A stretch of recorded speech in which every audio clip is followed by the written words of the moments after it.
Hey everybody, welcome to another episode of the Universe Within podcast. On this episode, I sat down with Linda Christine Adams, and she was recommended to me by a mutual friend of ours, Kailea Taylor, who I interviewed probably about 1 year ago now, maybe a little bit less than that.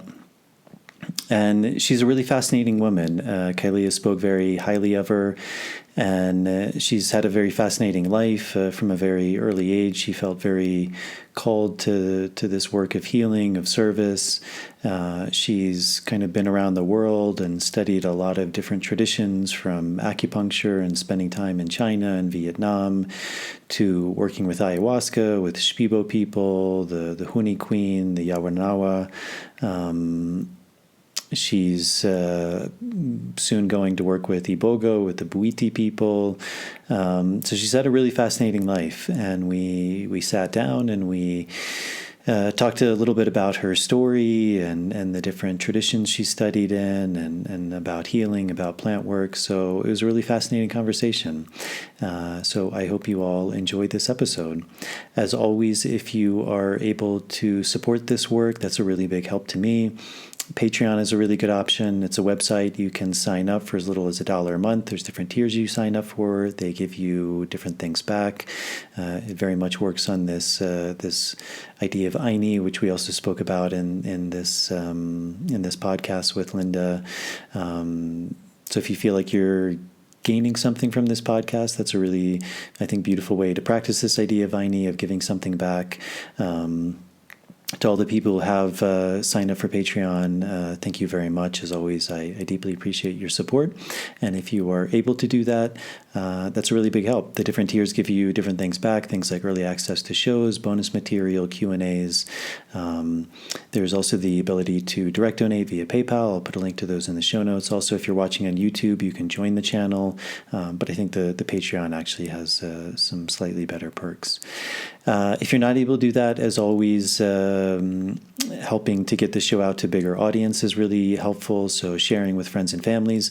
If you're listening on YouTube, hitting the subscribe button, turning on the notification bell, liking the video, that's a really big help. Leaving any questions, comments in the comment section. And if you're listening on the audio version on Apple Podcasts, leaving a starred rating and a short review, that's a really big help.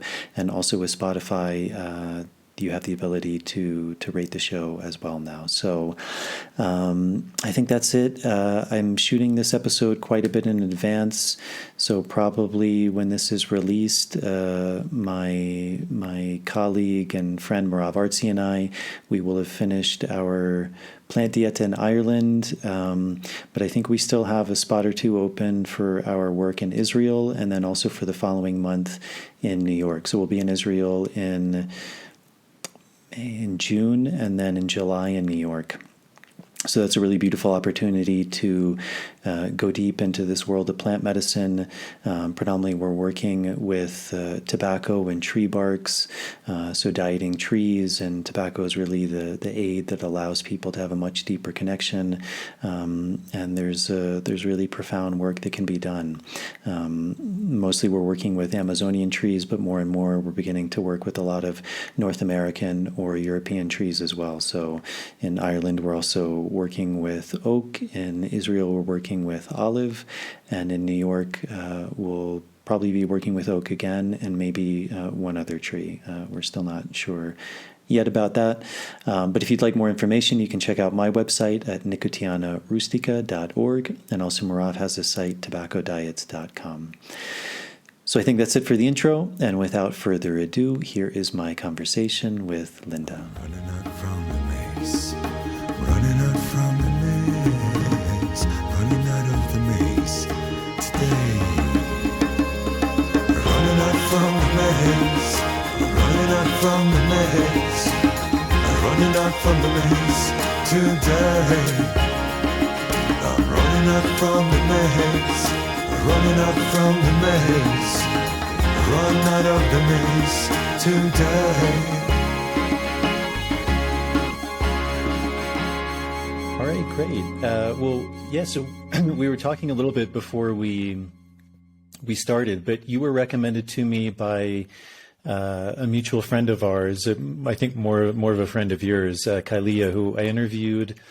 It's probably almost a year ago now, and we had done kind of a panel together. I forget the exact topic. It might have been on psychedelic integration, something like this, one of these kind of hot topics, and somehow we were both on it.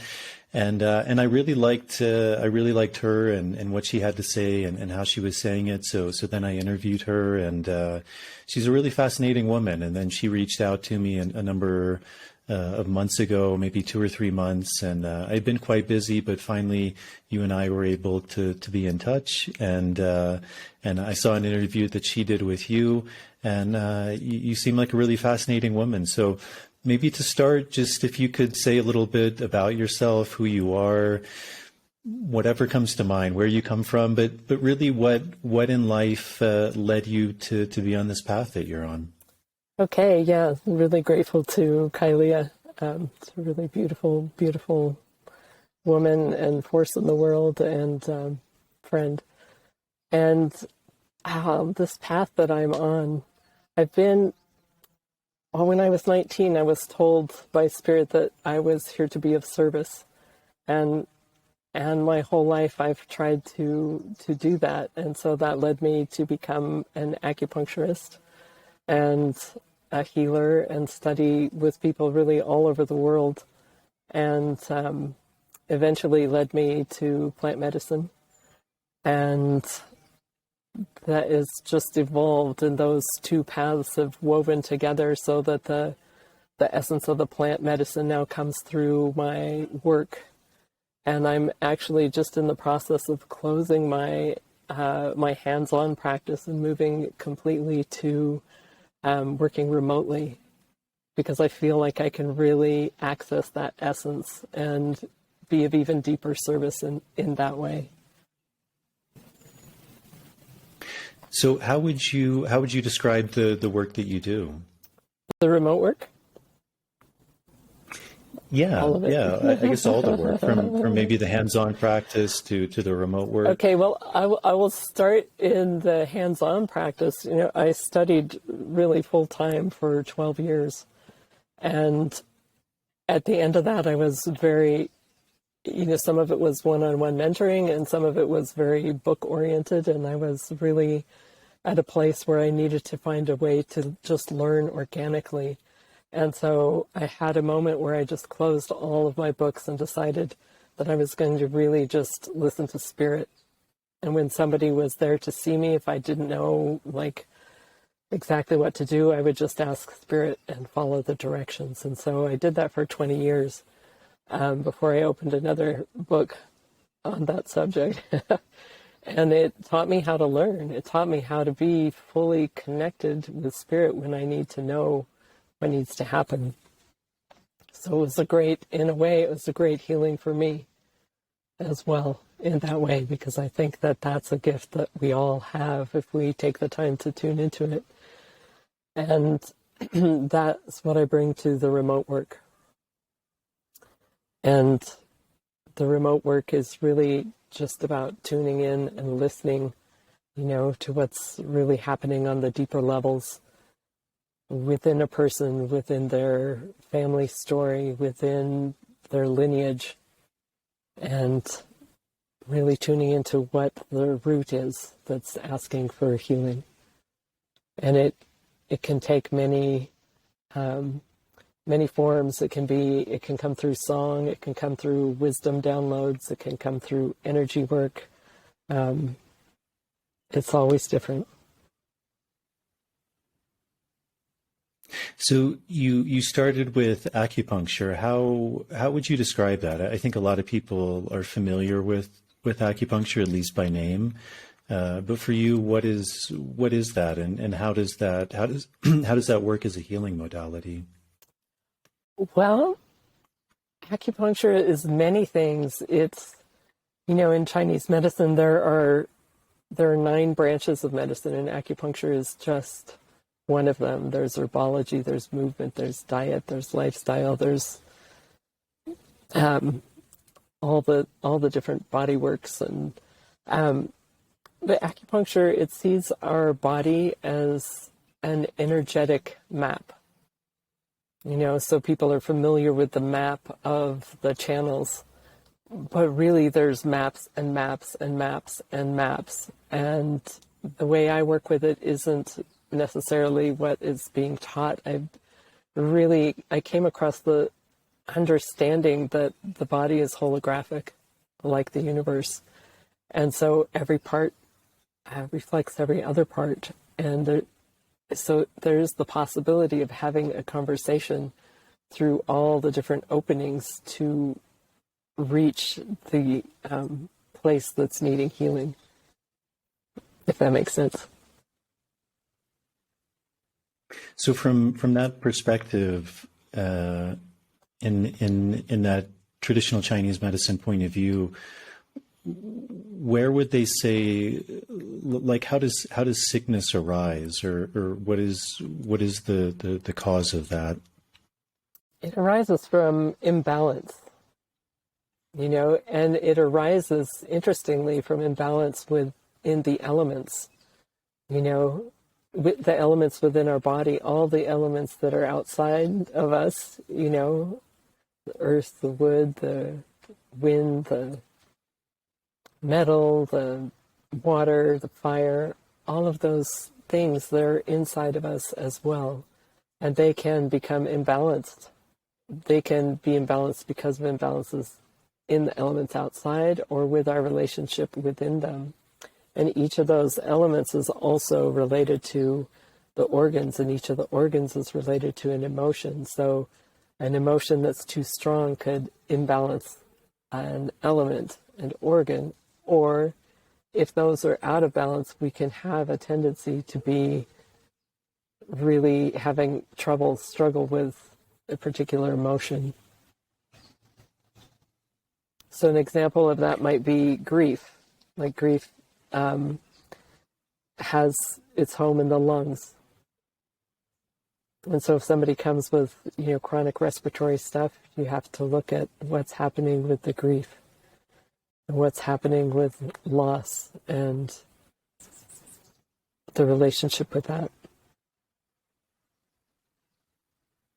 So how would you go about, from that example you gave, like with grief and chronic respiratory symptoms? Because I think when a lot of people think about acupuncture, they think about laying on a table and they have needles put into them, and then hopefully their problem goes away. But it seems like also what you're saying is there's maybe a psychological element to it, or there's a past emotional resonance. How would you go about? Is it just treating it on the physical level via needles, or there's some sort of other therapeutic modality that goes into that as well? There's both, because the body doesn't exist by itself. The body is intertwined with our emotions, and it is our long-term memory, in my experience. Our long-term memory isn't something that resides in our brain. Our body is our long-term memory, so all of our memories, our emotions, our experiences, our traumas, and our joys, they're all held in the tissues of our bodies, and they're also accessible in that way. And the body has the wisdom in the Chinese paradigm. The body has the wisdom of sequestering those things that we're not quite ready to deal with until a later time when they can come up and we can have the tools to manage them. And so that can be accessed through the points, because the points have spirits too. It's all spirit. It can also be accessed through talking, and I use my hands when I work in person. I've always got my hands on the person and working and opening and feeling and following the story in the body. And when I work remotely, I'm following the energetic story in the same kind of way. You mentioned this interesting idea that kind of this idea that the body is intelligent and it actually holds on to these things on a physical level, as you said, until we're ready to deal with them. So I think sometimes people think that almost that like this sickness is something bad, but in a way, maybe what you're saying is that there's actually this intelligence that's holding on to it and then allowing it to come out when we're ready to deal with it. Yeah, I feel that very strongly. I really feel, we are not victims of illness, and no illness is visited upon us for any reason other than our learning and our growth. Anytime our body is expressing disease or discomfort, it's communication from our soul and from spirit speaking through our body about something that is needing attention on some level. And there's no judgment, there's no blame. It's just simply arising for us to have an opportunity to grow and to heal. That's, after all these years, that's my experience. I remember hearing a quote once, I think it was from Eckhart Tolle actually, and he said, and it was quite profound, but he said, anytime he heard this language of war being used, he knew it was kind of ultimately a losing battle, that like we're going to war against a disease or a war against a virus or a war against this or this, that ultimately, in a sense, we're not getting to the root of the problem. We're fighting it on the symptomatic level. Do you think that's one of the differences in a lot of these traditional systems versus a lot of the ways we look at allopathic medicine? I mean, even if you think about cancer, it often seems like there's that same terminology, like we need to fight cancer, we need to eradicate it. We need to use treatments that will ultimately kill the cancer so that it hopefully doesn't come back. But in that same way, we're going to war with it rather than maybe trying to understand the messages that are coming through. Yeah, I do agree with that. And I also, that often shortcuts the opportunity to really learn from what's happening. And if we don't learn from it, then it comes back in another way. And this is totally fascinating, but I ran across this thing not too long ago about what side effects of medications actually are. And that is when we have something arising that's wanting to be attended to and, grown from, and we take a medication that suppresses it, the side effect is that thing finding another way to get our attention so that we can really continue our life curriculum and really learn and grow. And I found that really resonated with me. Very fascinating. You mentioned this idea of the holographic body, which is similar to the holographic universe. Can you speak a little bit more about that? Yeah, the holographic body, we are the universe and the universe is us, so we couldn't not be, holographic because we're part of that. And the way that came to me was I had the opportunity to study in Vietnam and be taken to a bunch of different types of traditional healers. And one of them worked with maps on the body, and I was already familiar with that. Like we all know about foot reflexology. And I remember when I was studying that there are different maps, and people would argue about like which map was correct. Well, they're all correct. They're different layers, and it's your intention that activates the layer that's going to be helpful in that moment. And so I came back from that trip, and all of a sudden I started having all these maps show up.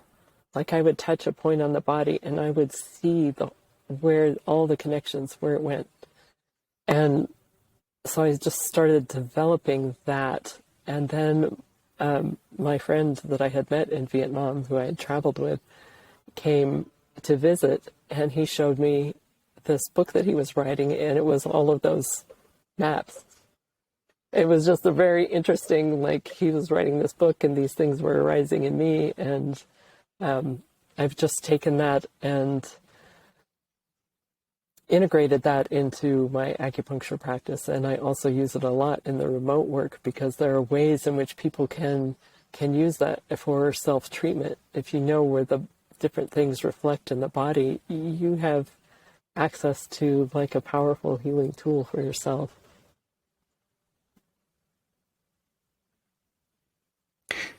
You mentioned in the beginning, I think you said at a young age you were told by spirit that, I forget exactly how you worded it, but that your life's mission was to be of service.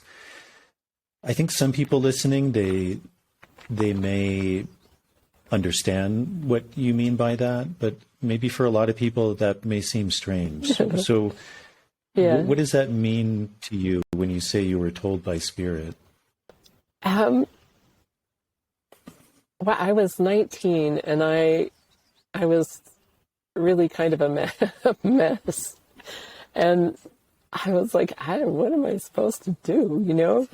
And this voice, just this quiet voice said exactly that. Your life is to be of service. And I was like, what is that?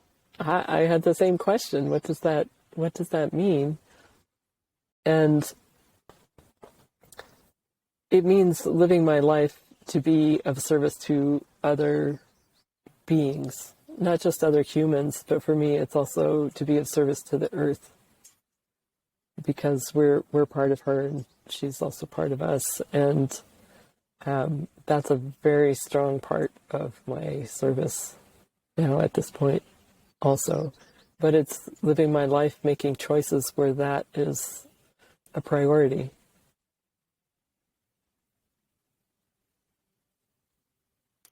It's interesting because we live in a time where there's these very amazing developments that really seem to stem to a large degree from the intellectual mind.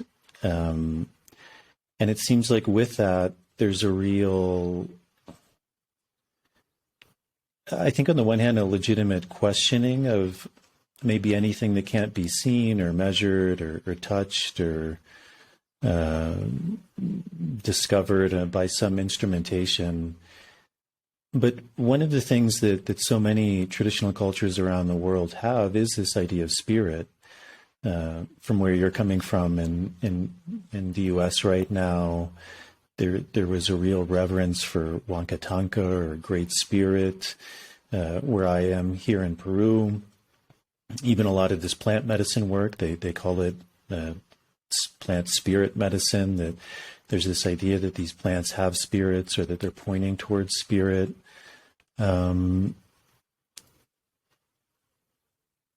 Where do you have any sense of maybe where that disconnect comes from? Because again, it seems like in the times we're in, and I think to a large degree that's changing, but I think for a long time, if anyone mentioned that idea of spirit, it was kind of taken to be something quite silly, something that only maybe primitive people believed in.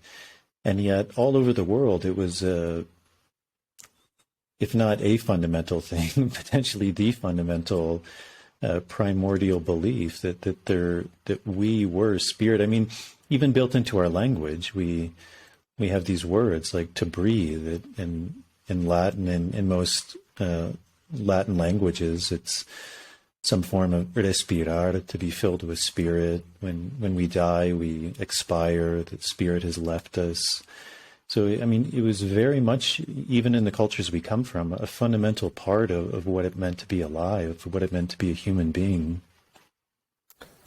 Yes, and I'm going to say that the cultures that our modern cultures consider and considered primitive are really way ahead of us spiritually. You know, anytime you have a chance to, or anyone has a chance to spend time with people who are still intact with their traditions, it becomes really obvious how advanced their spiritual technology is. And I feel like that disconnect came with colonization, it came with, it began with the first people being moved off of their land and being disconnected, losing the connection with land, and being made wrong and shamed and violated for their beliefs of spirit. And then it became dangerous. It became hidden. And fortunately, there are places like the Amazon rainforest and, different places in the world where it has managed to survive. And we all have it. We are all of spirit. But it hasn't, there's been, like you say, there's been a good chunk of time where it hasn't been in vogue unless it was connected with a particular religion or something like that. But the direct connection with spirit, it's our ancestry, it's our lineage. All of us have intact ancestors who were that, who are that. And that's in all of us. And it's really, there's an invitation now to remember and to reconnect, I feel. That's my opinion. So when you went to Vietnam, was that the first time you kind of worked in another country or another culture, another lineage? In terms of healing? Mm-hmm. My first was China. I went to China to study traditional Chinese medicine and discovered that all the stuff that I was really excited about spirit and the spirits of the points and all of that had been taken out by the Cultural Revolution. And I felt like I was reading textbooks and there were big gaps, there were pieces missing. And so I wanted to go to study in Vietnam because the Cultural Revolution did not happen there. And there I found what I was looking for. Can you speak a bit more about that? Because I think that's a really important point that's often overlooked. Is because it seems like, also from my understanding that, like if you look at Tibetan Buddhism or in Mongolia shamanism, they seem to, again, really have that idea of spirit. It's very much built into their practices. And often it does seem, maybe with Chinese medicine, that it's practiced in a way that's very similar maybe to how we practice allopathic medicine, that it's very rational and you're treating certain symptoms. But it seems like, much like if you look at Ayurvedic medicine, as you were saying, these maps, there are these very intricate maps of pranic channels or channels of chi, of energy channels, and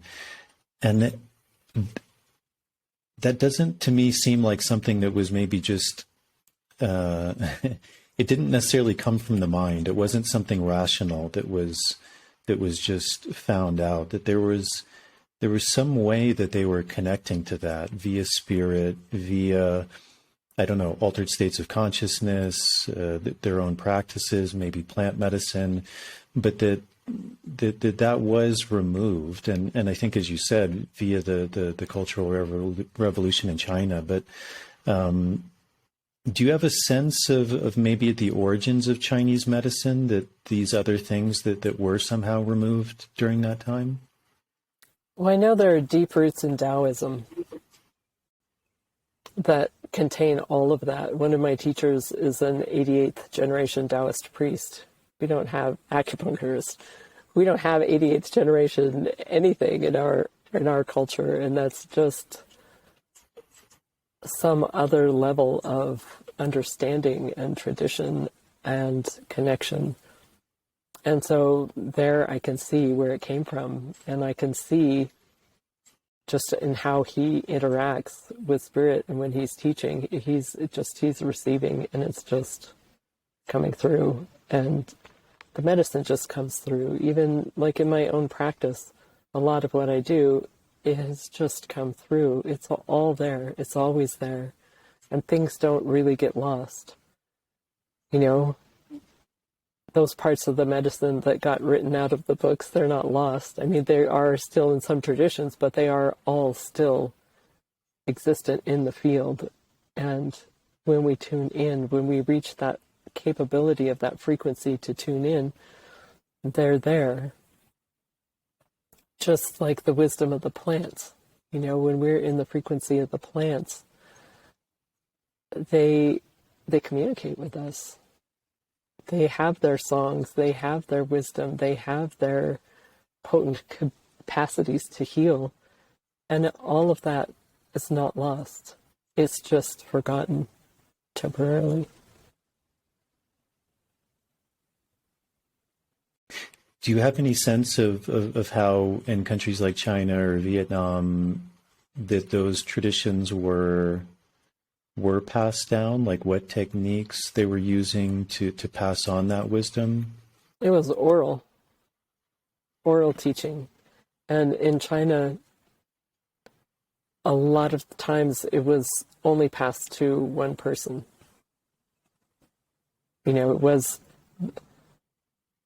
specifically in China, things were pretty secretive.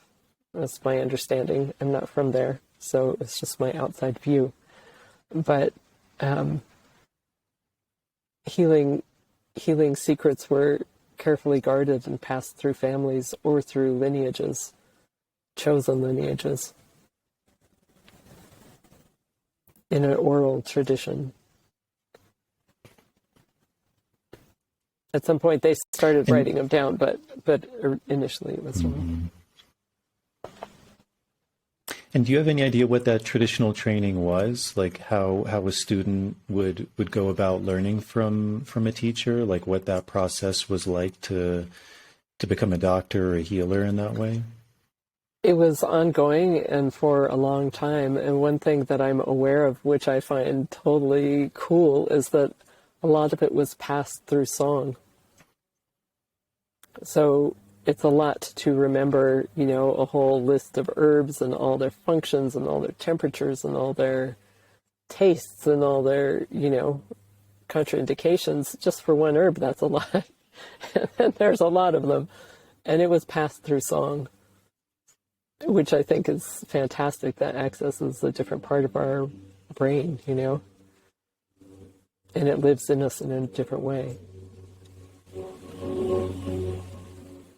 Do you think those songs were purely in terms of passing on the knowledge, or do you think there was something to the song itself? Like in a lot of the Vedic traditions of India, it's also that knowledge is passed through song. But from the little I know, there was like countless hours, days, years, decades spent learning these songs, but not just the words, the actual way they were sung, like this pitch perfect resonance and cadence to the point where any little detail, if it was off, it would have to be worked and reworked until the song was kind of considered perfect, that it was transmitting not just the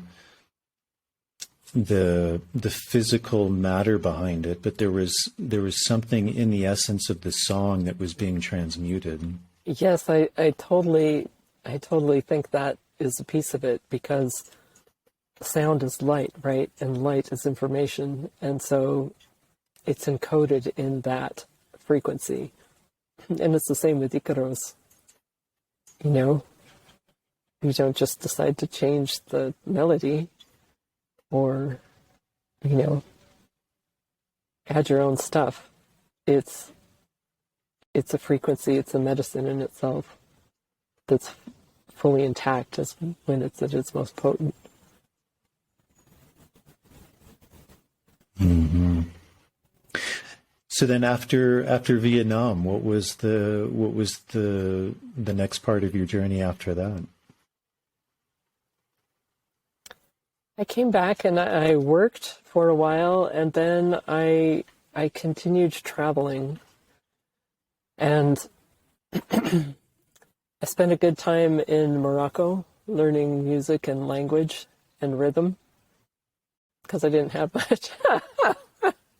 And learning to open my voice, that was really a piece of, a big piece of that was I had this longing to sing, and a big piece of working there was to really open my voice. Yeah.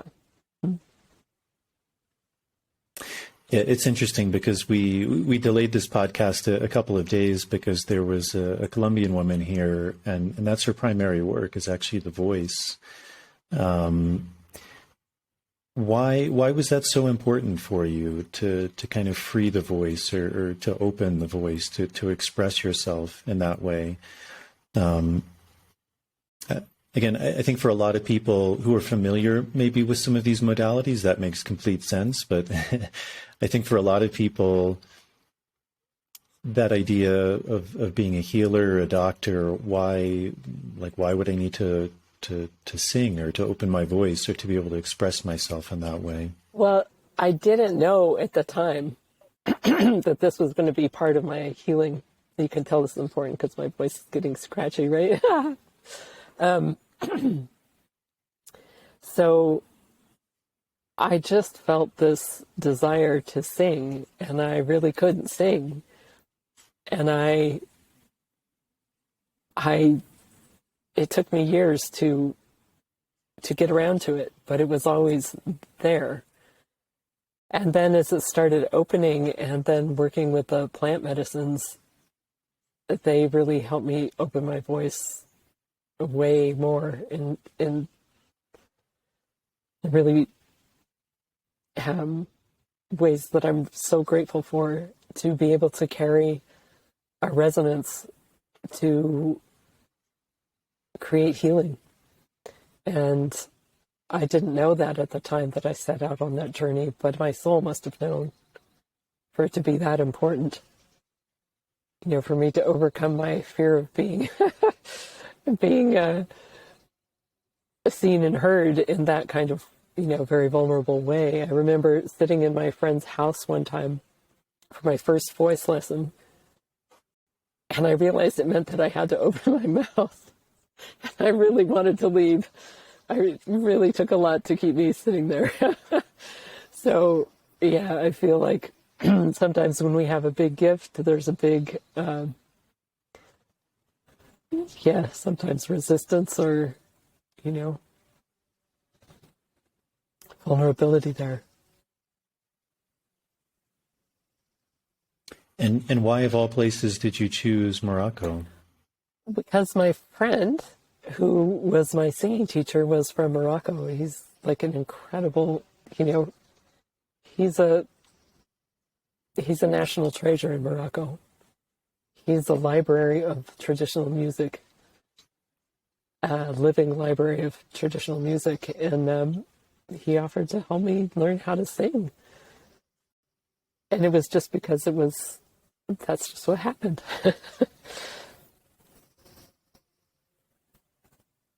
And you mentioned that also through plant medicine, you began to find your voice as well. At that point in your life, had you already began working with plant medicine? Those things happened at about the same time. I think the singing started a little earlier, but about the same time. And what were those plants that you began working with? I had worked with mushrooms a lot as a teenager, but as an adult, the first thing that I really worked with was ayahuasca, which of course loves when we sing. And how did that come about, you working with ayahuasca? I was studying with a really profound teacher in New Mexico, who was teaching about indigenous traditions, and he was not teaching about plant medicine, but some of the people who were there, in conversation, it had come up. And I really liked what I saw in their eyes. Like, I really saw this clarity and this, connection, and I thought, that's on my path. But I didn't go looking for it, and it actually took quite a few years before it came around, and I had that opportunity, and then I've been, very involved with that. What were those first ayahuasca ceremonies like for you? Very humbling. Very beautiful enough to keep coming back. And it was something that I knew it was just such a deep connection. And it reminded me that when I was a child, my very first dreams that I remember were of the jungle. But I didn't know what's the jungle. I was a kid, I grew up in the desert. I had never seen the jungle, but I dreamt of jungle, and I dreamt of this village in the jungle with a swinging bridge and fires and lots of spirits. And it was a recurring dream. It was a dream that I had several times, and then I just tucked it away. But when I started working with the medicine, and then when I went to the jungle, I was like, oh, that was what that was. And so it made that connection for me.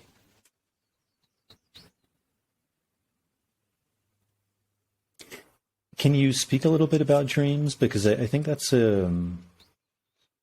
it's a topic that's often overlooked, I feel, in a lot of this work of of healing or plant work. It seems like in a lot of these traditions, there's a really big emphasis on dreams, that not only is there a lot to be learned or things that are worked through, but also, as you mentioned, this idea of connection to spirit, that it's one of the primary ways in which spirit is communicating with us. It is. I feel our dreams are such an opportunity to connect, to receive information, to have deeper understanding, and to also process. Some of our dreams are about processing what's going on. Some of our dreams are about information about what's coming. Some of our dreams are information about what has been.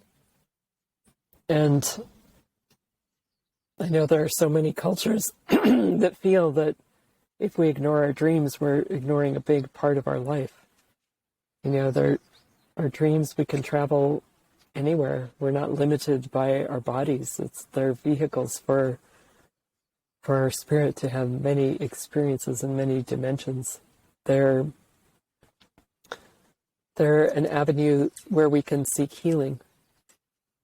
We can ask for healing dreams. We can ask for information. We can cultivate our dreams by beginning asking in the morning, for the dream that we want to receive in the night. And they're a big part of how I guide my life.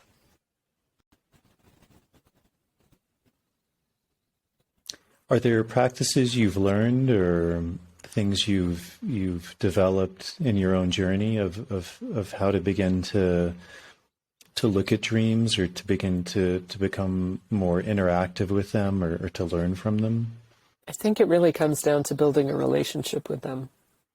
Like, if we ignore them, they tend to go away. But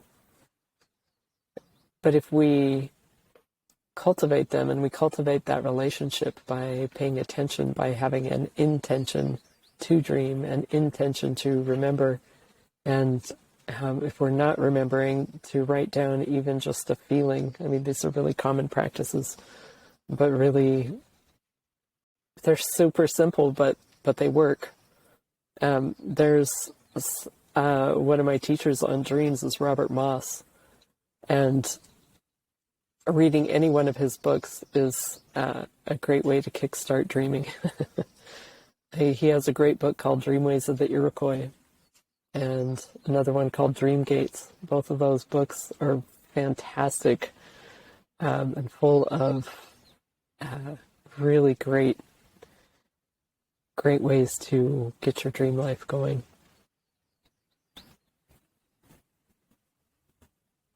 So then after your time in Morocco, what was, because I know you've spent time with a lot of different traditions and cultures. What was next after that for you? Next was Peru. And yeah, getting to spend time with the Shipibo and getting to spend time with a man who came from the Kokama. And he was really, really deep in the jungle, and he just worked solo.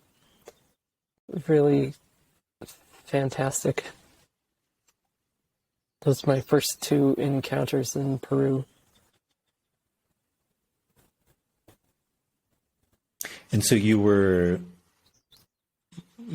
like sitting in ceremonies with the Shipibo and the Kokama, or this Kokama guy, or you were doing some sort of apprenticeship, or what did that look like? I was doing dieta with a guy from the Kokama, and I did really deep healing work, personal healing work with the Shipibo. Really took me to my really testing my strength and my determination to heal, for sure. But really life-changing. How would you describe ayahuasca? I think a lot of people listening to this, they're familiar with it. If they haven't done it themselves, they probably heard of it. But maybe to someone who isn't really familiar with it, or maybe they are, but they haven't gone super deep into it, how would you describe that medicine, what it is and how it's working, and from your own experience, what you found through that? When you work with ayahuasca, you're working with the spirit of the plant. And when you're working with any plant, you're working with the spirit of the plant. This way it's different than working with psychedelic substances that come from chemical origin. And when you're working with the spirit of the plant, you have the opportunity to communicate with that spirit and to receive that spirit and its teachings in your vessel. And it's profound, incredibly profound.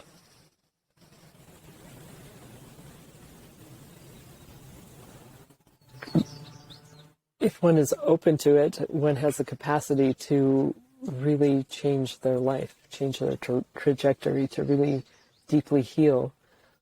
And there are some things that happen, spontaneously, healings that take place, understandings that take place, wisdom downloads, that those are there and they happen and you have them. But there's also the responsibility that comes with working with a plant medicine, any plant medicine, which is the responsibility to do the work that you're given, to do your homework. And without that, you can just show up and drink a lot of ayahuasca and not much will change. And that's something to be careful of, because then it's not really different than any other substance that gets used in that way as a distraction. So the commitment to really integrate what happens and to really go home and start the real ceremony at home of doing the work.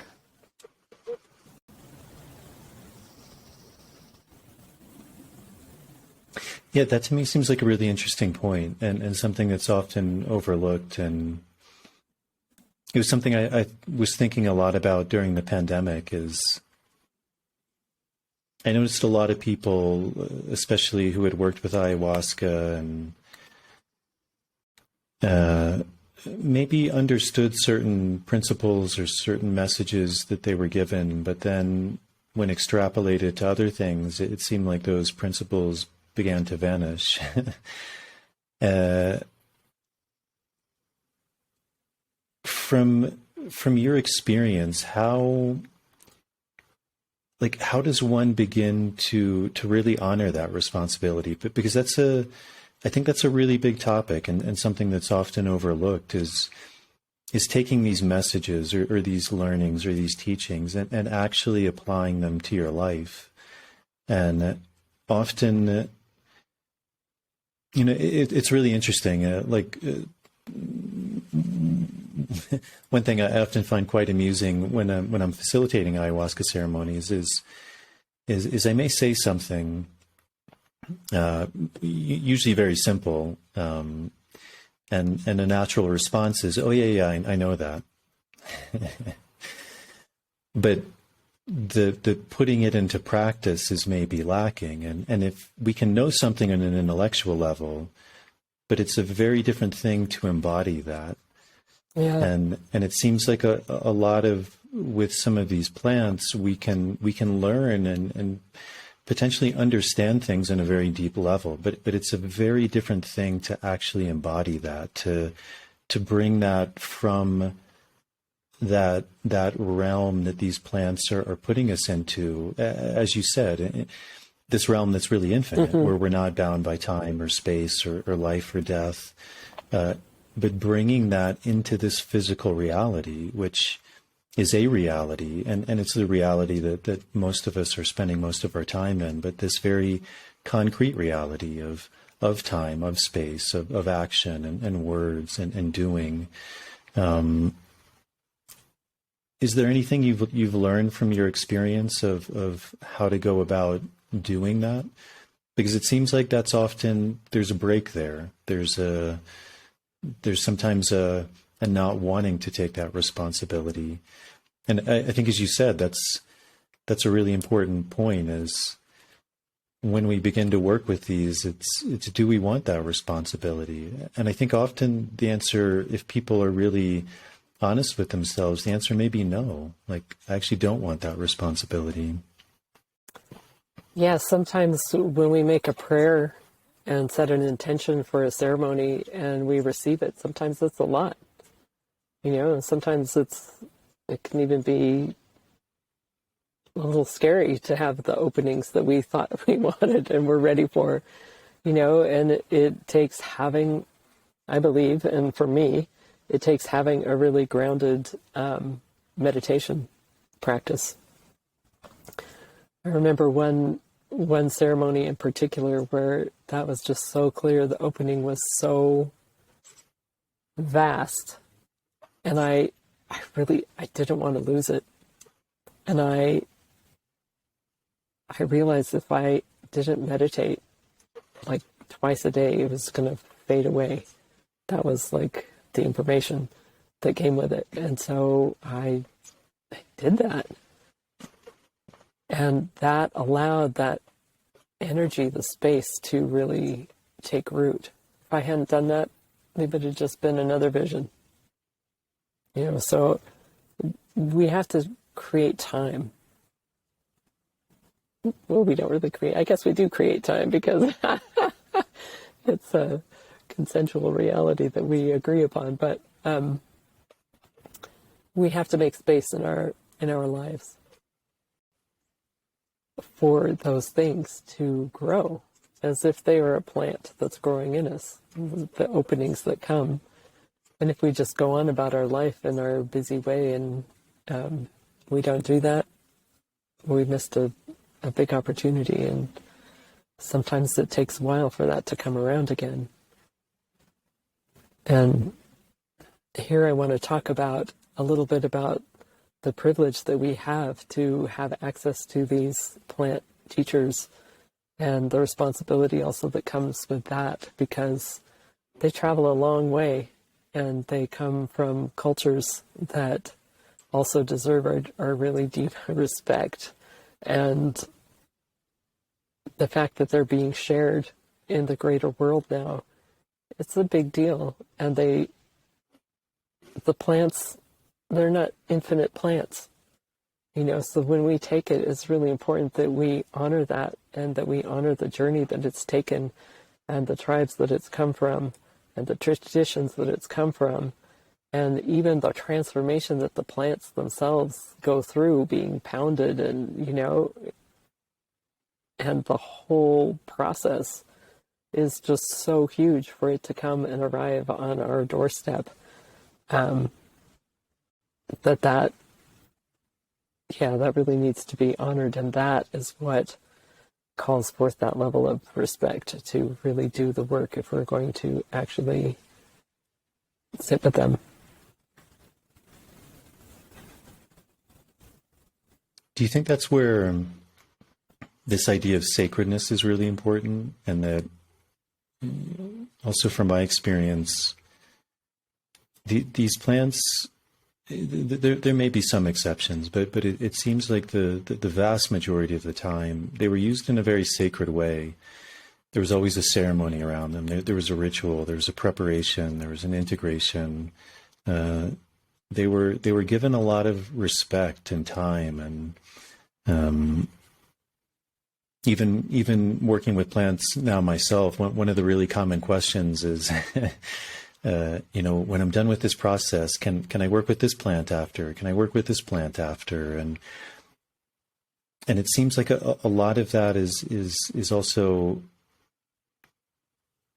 there's a sense of maybe the sacredness is lost, that of really giving these things their time, their space, as you said, to really meditate with that in a way, to sit with that process and really allow it to unfold. And it seems like, I think for a lot of people, and maybe it's just a product of our time, but we want more. And there's this idea that the more I do, the more I'll get. Taking 5 plant medicines is better than 1 because it's 5 times the knowledge or 5 times the power. But to really have patience, to really slow down, and maybe it's not that I need more, but it's really, really going very deeply into whatever plant or tradition I am working with. Yeah, I think it comes back to relationship. It's the building of a relationship, which always takes time. And building a relationship with the spirit of that plant and the understanding of how it works with you, because they don't work with all of us in exactly the same way, and finding our own way with it. And learning how to learn from the plant we're working with. Now, I agree that the taking space and honoring it in that way, that's really important. And to not use things just to use them. That's something I see a lot with hape, is that it gets used just to do something, just to feel the high from it. But the teachings from the tribes from which that comes, specifically from the Yawanawa, in the Brazilian Amazon, it's a medicine of prayer, and it's a medicine of focus, and you do not use it unless you have a prayer. And that using it, it's such a powerful medicine that, unlike ayahuasca that gives us energy, the hape, if it's used over and over and over, it starts to drain our energy. And yeah, it's very important to respect all of the medicines in how we use them in a mindful, sacred way, and not just because we want to.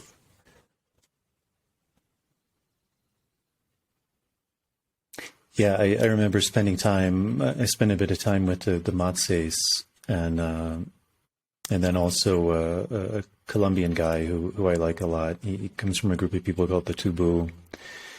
And when I was with the Matses, because I often felt that way with rape too, that it was being very casually used. And when I was with the Matses, it was, they were like, okay, you want to do rape? I was like, well, yeah, okay.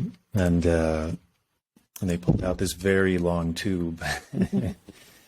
And I, I'll never forget that first shot. I mean, it literally sent me flying back, and it was just incredibly strong. And I felt like I couldn't breathe, and I was choking. And finally, after a few minutes, I sat up, and I was like, okay, I survived. And he takes it out again, and he's like, okay, other nostril now.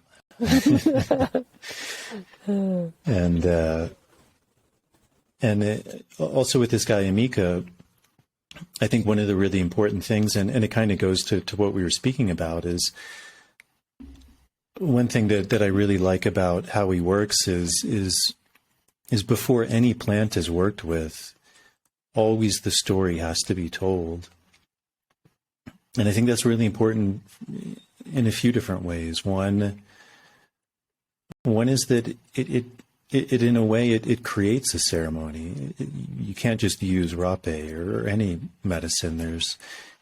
It inevitably makes it into a ceremony because you're in a circle. There's a story that's being told. There's kind of an honoring or respecting it. Where did it come from? What is its medicine? How should it be worked with? What are maybe reasons it shouldn't be worked with? And there's a deep teaching in that. And I think it begins to teach, and also we really learn to respect it and why to use it and how to use it. And then also with that story, as he would say, there's like códigos de sanación. There's like these healing codes that are actually transmitted through the story.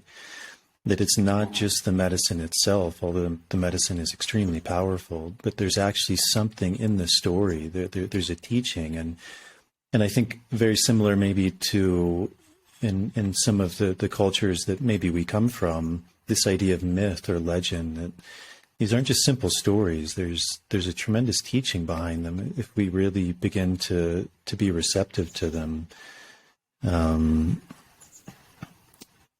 But yeah, it's a fascinating thing. And yeah, I think rape is certainly one of those medicines. And when it is worked with, it's a very, very strong medicine. It's not something that's just taken very casually. It has a lot of force, and I think people have really felt that when they use it in that traditional way. Mm-hmm. It's not something that we're necessarily excited. I mean, I think any of these very strong plants, I think it's very normal to have a lot of fear or respect going into it, because that also means in a way that you're entering a place that's outside of our comfort zone, and that in a way is where the real power of these medicines take effect. If we're just using something in a casual way, or there's no cost, or there's no price, or there's no reciprocity to it, there's also a limit to the teaching. I think that's also part of, in a way, what you're saying is, there has to be a giving of something, and sometimes that giving could be purely financially or a sacrifice like in a dieta, but if we're not really giving something of ourselves, there's also a limit maybe to what those medicines can give us. Right. Without the reciprocity. Mm-hmm. Yeah. Because without that, there's not a relationship, right? There's just a taking, which is kind of the modern way. We take, but we don't really give back. And something that all traditional cultures have, as they have always been offering cultures that have really understood the reciprocity, the aini, the giving back. And it's something we're being really invited to remember. If humanity really wants to continue on this planet, we have to remember that.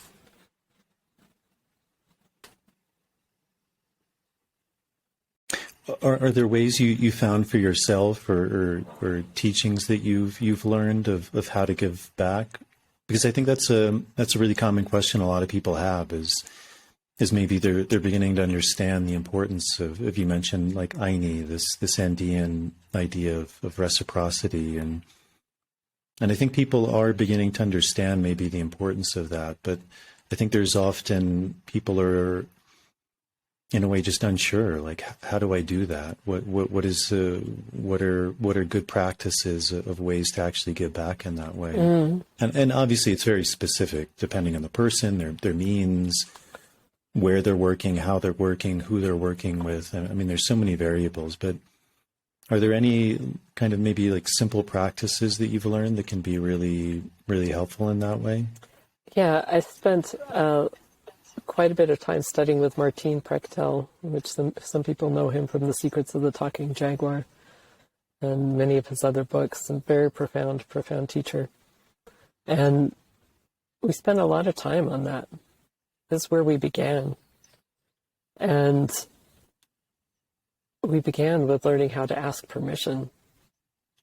Like, the natural world isn't there for us to just take whatever we want. The practice of cultivating that asking of permission is really profound, and that's what begins to build the relationship. You know, because embedded within that is the understanding that everything is sentient. The tree, the root, the rock, the leaf, all of it, the birds, the animals, it's all sentient. And it's not ours. It doesn't belong to us. It belongs to itself. It belongs to the earth. And so when we ask permission, we're showing our respect, and we're showing our understanding, and we're experiencing our understanding of that, which is a really important first step. And then waiting for the answer, because sometimes the answer is not yes. You know, it might not be yes. And you might not have asked in the right way. Which reminds me of one time I was asking permission to use this. It was the rib of a horse, and I wanted to use it to make a bow for a fiddle. And I kept asking permission, and I kept getting no, and I kept getting no. It was like half an hour, and I was like, finally this little thought came, maybe this horse didn't speak English. So I asked it in Spanish, and I got an immediate yes. You know, so sometimes we have to understand what it is and who it is that we're asking, you know. So there's that. And then to give a gift in the teachings and the way that I understand that, it needs to be something that's made by us, like giving back something that nature made. Well, we didn't make that. But if we make something with our voice, it could be a song. Some cultures use cornmeal because that's been ground, so it's been changed by the human hand and the human heart. Or tobacco, same with that. Those are ways from this continent, you know, that are used for giving a gift. And beads are used, and you know, you can be creative. You don't have to do what other cultures have done. Just something from your heart, something that has meaning to you, that you're sharing and gifting.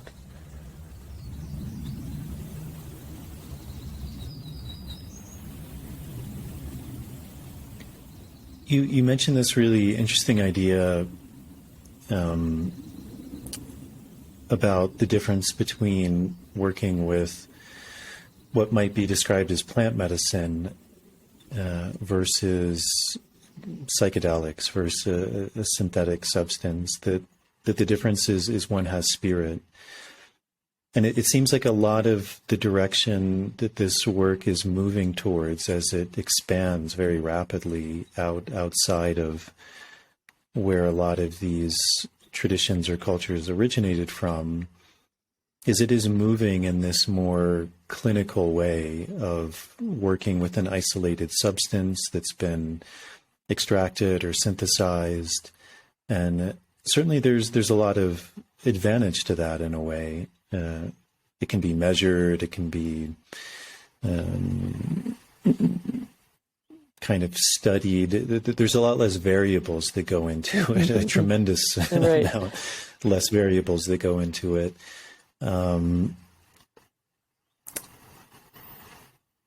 But as you said, it seems like for a lot of people, there's something missing in that.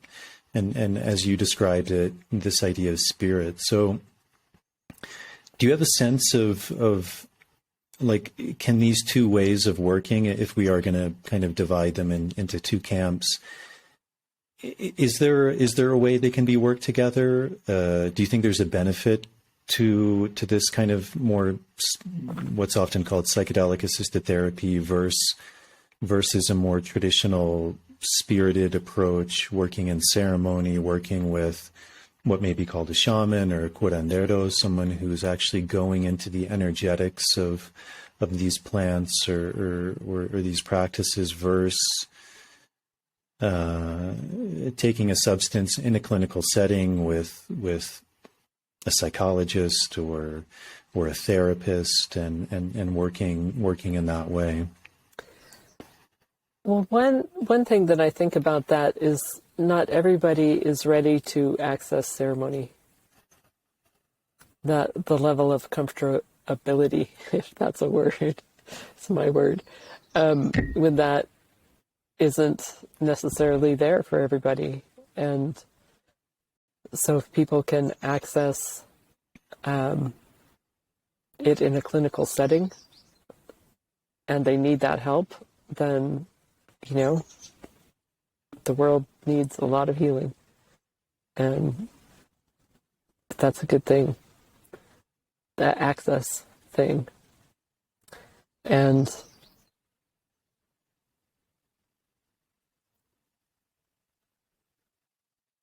then there's other people who are, you know, really seeking that other layer with the spirit. It's not to say that people won't contact spirit with the other. They will. I think that, you know, because we are spirit, we always have contact with that, but just the substance itself. So that's what I think about it. I think it's good on the level that it creates accessibility for a wider audience that wouldn't necessarily access the plants and the traditional ceremonies.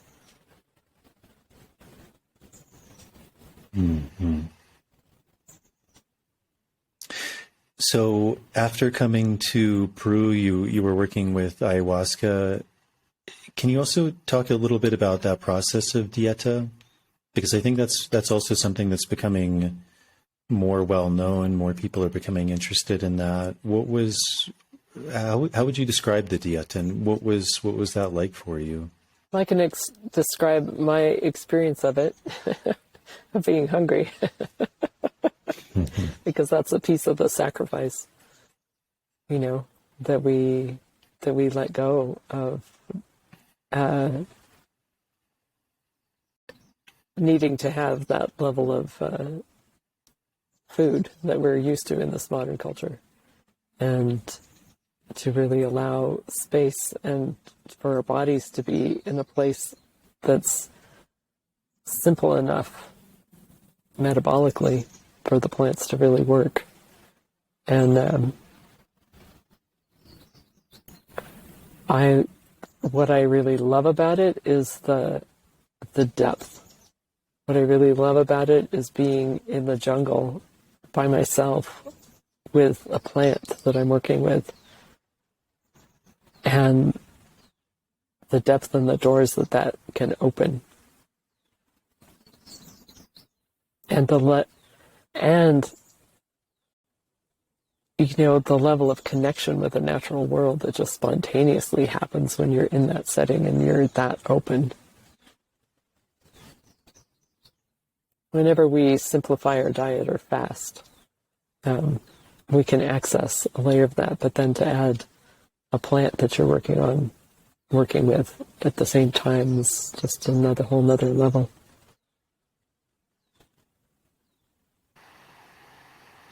Why do you think that aspect is so important? Because it's something that happens in the dietas. There's a real restriction of food or restriction of any sort of stimuli that's coming in. I mean, usually you're isolated. There's nothing per se to do in the way that we would often think of doing. There's maybe no reading, there's no TV, there's no being on your cell phone, there's no talking to people. Uh, and then obviously there's the ingestion of the plant, but even that aspect of being isolated, that's something you find in traditions all over the world, whether it's a vision quest or going into a cave for many days or months, or really not eating at all or not eating much. Sometimes fasting from liquid water as well. Being in isolation, not doing things. Why do you think that's been such a big part of these traditions all over the world, that they seem to have seen that there was a deep healing and a deep chance of learning in that particular environment? I think in that particular environment of isolation that we come into resonance with the frequency of the earth. And that is our natural frequency. And that we, in the modern world especially, we live so much in our minds, and our minds are not in frequency with the earth. And being isolated in that way, it's an opportunity to let our minds become more still. Hopefully for them to become still, so that we can really integrate with the earth and with the plants and with our own soul.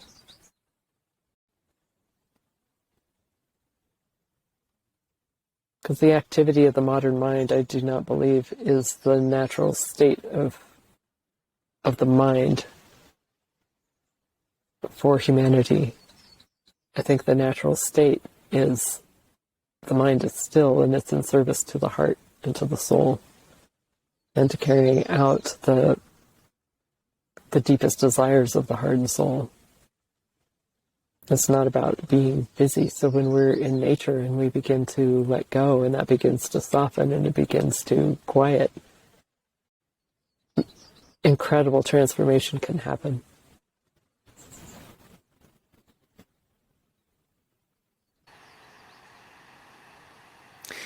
It seems like in a lot of society, I mean, even what we're doing now wouldn't be possible 10 years ago, even maybe 10, but that not 15 or 20. Um,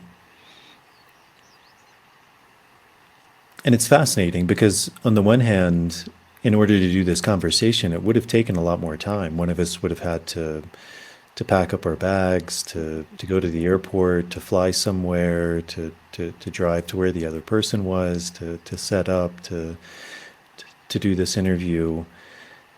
And so on the one hand, technology and kind of this digital world we're moving towards, it does make things easier in a way, but it also seems like with that, the pace of life is becoming much more rapid. Because we have the ability to do so many things easier, we take on more things. And so it seems like a lot of people are experiencing, if you look, even if you look during the pandemic, rates of anxiety increase, depression, suicidal tendencies, feelings of just being overwhelmed.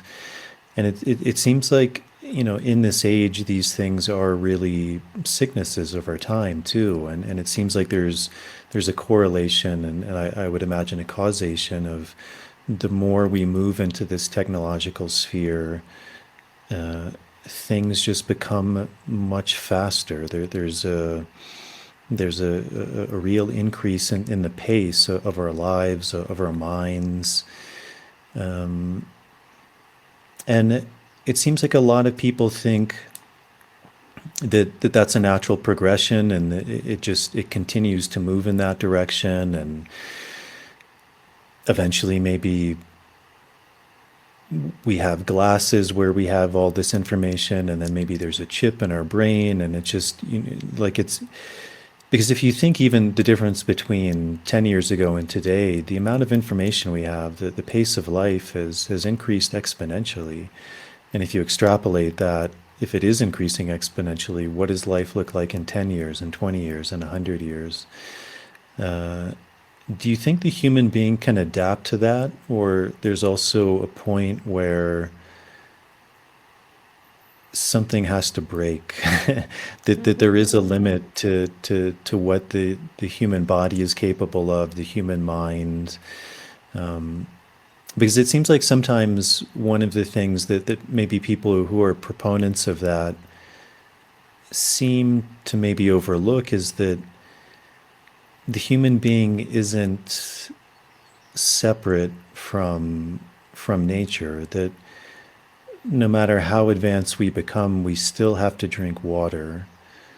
We still have to eat food. We still have to exercise. There's still a tremendous, as you said, a healing benefit in being touched, in touching, in embracing, in moments where we're not doing, but we're being. So do you have any thoughts on because it's also interesting that at the same time this kind of technological advancement is happening, there also seems to be a symbiotic relationship where more and more people are becoming interested in these more traditional ways of healing, of being, of potentially going back to the land. I mean, I remember even when I was a kid, it was always, and again, maybe this is just my memory, but it seemed like everyone wanted to go to the city Right. because they wanted the fast pace of life. They wanted to be in the thick of things. And it seems like now, for a lot of people, that isn't necessarily their priority. They may still do that because that's where opportunity is. There's certainly enticement to being in that. But it seems like even in the collective consciousness, there seems to be more of a desire. I even just hear people speaking about wanting to go back to the land, wanting to have a more simple life, wanting to do things that 50 years ago would have been considered primitive. Like, 50 years ago, if you said I wanted to be a farmer, people would laugh at you. Like, well, that's silly. That's what poor people do, or that's what uneducated people do. And now it seems like there's a breaking point where people are like, I can't keep doing what I'm doing. Like, I'm actually longing to go back to that simplicity. Well, that is home, right? I'm going to touch into Taoist philosophy here and the basic theory of yin and yang. Yin being quiet, still; yang being active and always moving. And the basic theory is that whenever one gets completely to its extreme, it transforms automatically into its opposite. And so it's not an infinite trajectory of getting faster and faster. At some point, I believe it's going to shift in whatever way that happens. And it's already starting, as you say. There is that longing for stillness, to be connected to the land, to work with the plants, to, find our inner peace, and to find the stillness of our true essential being.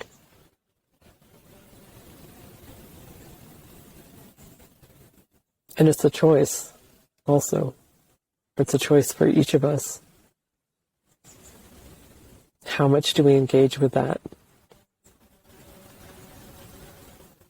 That always being, always doing. And we talk about addictions to substances, but anything that we do as a form of distraction is really an addiction, and is really covering up something essential.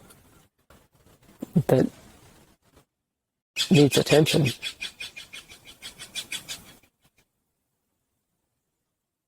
And so there is, it's not like that's my idea, that's just something that's going on, is this addiction to technology and devices. And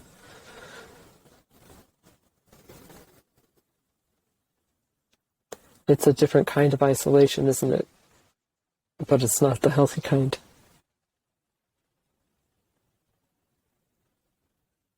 And it's a different frequency. It doesn't take us into unity. And it's not a frequency that is ultimately healthy in our natural system. It's a great tool, though. Otherwise, we wouldn't be having this conversation. It's allowing for all kinds of miraculous, wonderful things to happen on the planet. And like any tool, we get to use discernment about how we access it.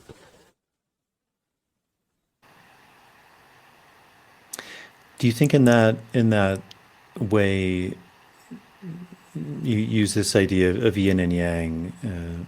Sometimes people use this image of a pendulum swinging to extremes, and it seems like it's very difficult for humans, for individuals, to find that balance. It almost seems like a natural tendency. I mean, you can see it in all aspects of life. You see it in politics, for example. But this idea of things begin to move one way, and it's often only until they get to an extreme do we begin to push back against that. But when we push back, even that act of pushing back kind of begins to set the pendulum in the opposite motion. And then it often has to get to this other extreme before we push back. And so it's kind of this back and forth. And do you think, because often in a lot of these traditions throughout time, they also spoke about time that way, that there was these tendencies of time where things would begin to move in one direction and reach an extreme, and then there was some awakening or some collapse, and then things would go in a different direction.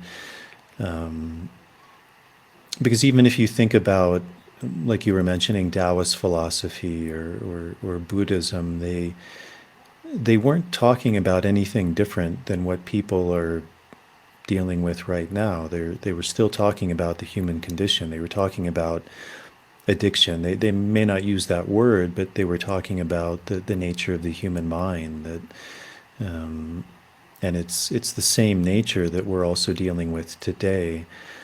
But it does seem like perhaps these teachings arose in a time where there was a need for that, or those things were coming to the surface. So do you see time in that way, kind of a similar yin and yang way, where there are times where these things are coming to the surface, or it's just constantly these things are always there, and it's just always something that's being worked with in whatever way it needs to be during that time? I think that perhaps it's both, right? They're always there, and then there are times that have greater extremes, and we happen to be in one of them, But that's always, that story is always evolving.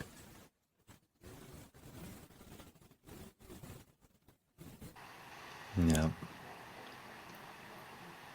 So after your time with Shipibo and Kokama, where did your journey lead you after that? To the Brazilian Amazon. I mentioned the Yawanawa, also the Huni Queen. But I've spent the most time with the Yawanawa. It's been incredibly profound, and I would really love to share a story of the first time I went there, because it kind of speaks to this time and to leadership in this time. And I had heard their music, and I just fell in love with their music. And so I had gone online and I learned a song, and I was, singing it to myself. And then like a week later, I received this email, and it said that I had signed up for this ayahuasca retreat with someone I didn't know. And I was like, I should send my deposit. I was like, I don't know, that's pretty weird. But I just had this hit, so I sent my deposit, and I drove for 9 hours to get to Oregon to sit for one night. And it turned out it was the guy who sang the song that I had learned. And I was like, well, that's pretty interesting. And then he mentioned that he was going to the Yawanawa, and I just asked him if I could go with him, and he said yes. And so when we were there and we were traveling by boat up the river, I just started weeping. I was just crying. And I just felt like something really big was coming. And I didn't know what it was. And like 3 different times, I just started weeping. And we arrived there, and it's this beautiful village, with the grassy ceremonial space and the thatch huts. And we get there, and the chief is speaking to us, Nishiwaka, and he tells us that this was their ceremonial village, traditionally, ancestrally, and that it was the place where contact happened. First contact for them happened there in the time of his grandfather. And they had not done ceremony there since then. They had not lived there. And all the structures that we saw, they built with the money that we paid to go there. And that just made me cry. That was like so touching to have had the honor to be a part of rebuilding their traditional village, a ceremonial village. And then it was his birthday. It was on the occasion of his birthday, and what he wanted for his birthday was to recreate contact, to create a second contact with people who love and respect them, to give back to their people what had been taken by the first. This makes me want to cry. It's super profound. And so he had invited 5 people one from Australia, one from Europe, Brazil, this country, I don't remember the other one, to bring their friends, to be the ones to create the second contact and to give back the respect, the self-worth, the understanding of, the depth of sacredness of what they have. It was incredibly, incredibly profound. And just the truly visionary understanding of that, that he and his wife Putini had was just incredible. Really incredible. And to be someone who's invited into traditional ceremony and a really sacred place like that, who's from this culture where we all, whether we acknowledge or understand it, we all carry the shame and the guilt of what has happened, and to have that opportunity of healing was, huge.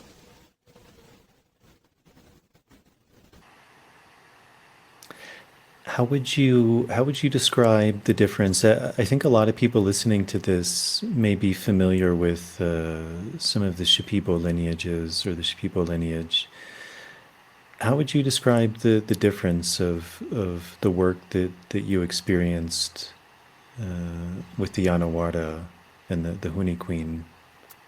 I would say it's very different. It's as soon as the force of the medicine comes, everyone gets up and holds hands and walks in a circle, and everybody is invited to sing, to listen until you get the words and to participate in creating, the song, the prayer, that frequency of calling and healing. And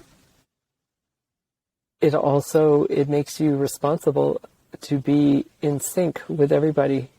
You know, your feet have to be in sync. You can't be crashing into people. You have to pay attention. You have to be part of a larger organism. It's not about having your private little ceremony and your journey. It's about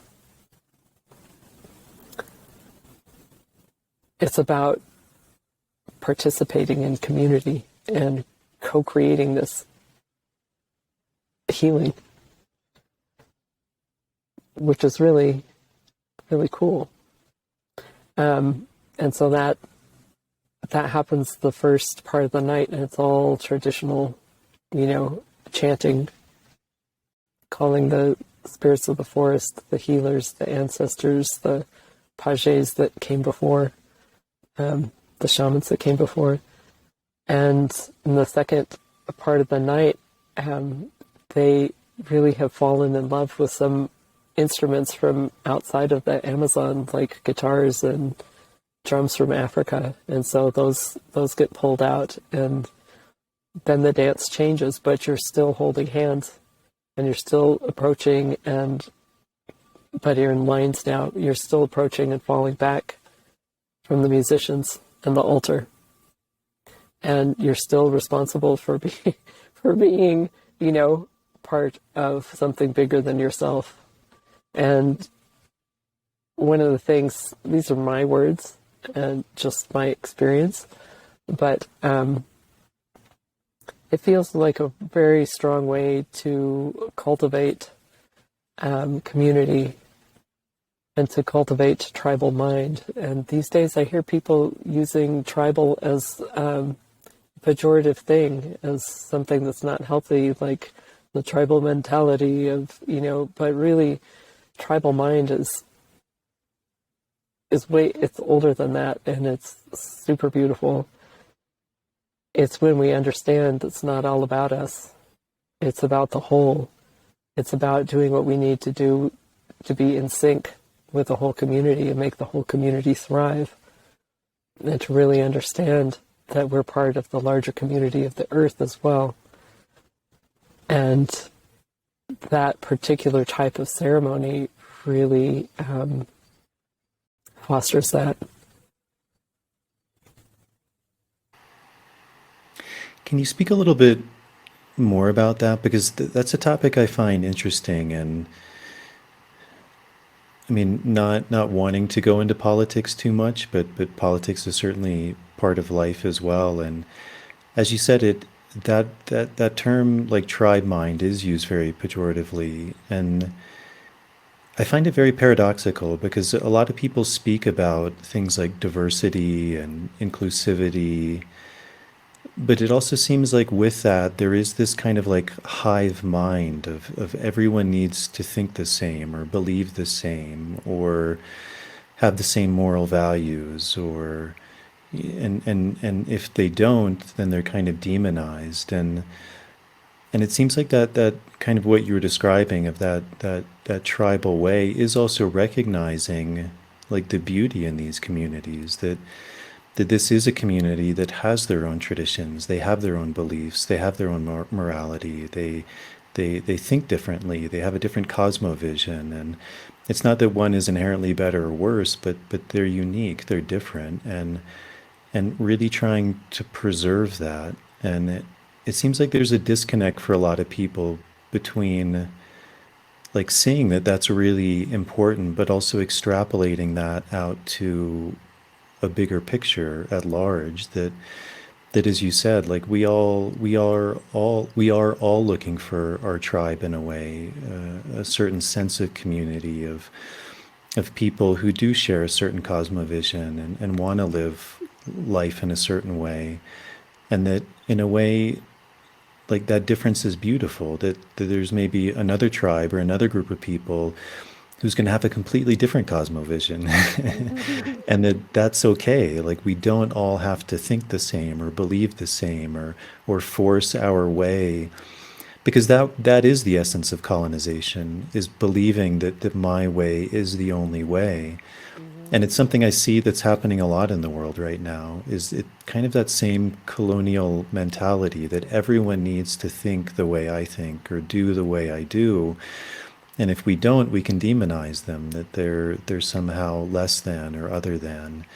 But really honoring that tribal mentality. And it also seems like that's part of that desire, as we were saying, of going back to the land, of beginning to become more in touch with that, is finding our own ways and really honoring those differences, and seeing that there is so much wisdom in these different ways of being, these different ways of life, these different ways of looking at the world. Yeah, we're all flowers, right? Every flower blooms in its own way, and there's beauty in every single one of them. All of our cultures are like flowers. And, there are this is something in the Andes, but it's something in many, many indigenous cultures, is that each community had its own design for their clothing, so that you could tell what village somebody was from by the embroidery or by the beadwork or whatever, and it was something celebrated. I really believe that the lack of celebration of the other and the lack of understanding around that is clouded by fear. And it's deep and it's old, it's ancestral, I believe that it goes all the way back to losing our connection with the earth. And it's really easy now. This actually comes from Martine. It's really easy to demonize people who have that connection because it's something that we don't have, and that we were taught was very wrong, and that we were shamed for ancestrally, way back. But it still is coming forward and through us. And the reality is that the people who have the traditions still, they're the seed pods of this new world that we could build. That's why there are teachers now, if we're open and receptive. It actually reminds me of, I don't know if you've ever read A Story Like the Wind. It's written by Lawrence Vanderpost, who grew up in Africa, and his nannies were from the sun, from the Bushmen. And a very interesting book. His father was a teacher, and he taught the native people, but he never made room to learn from them. And it was a root of a lot of sickness in his life, and he eventually died from that. Lack of receiving. Very powerful, beautiful, eloquent book. We're all here to receive and learn, and we are all connected. There's nobody that's separate. Not from the earth, not from the plants, not from each other, no matter how different we look, or believe, or worship, or pray.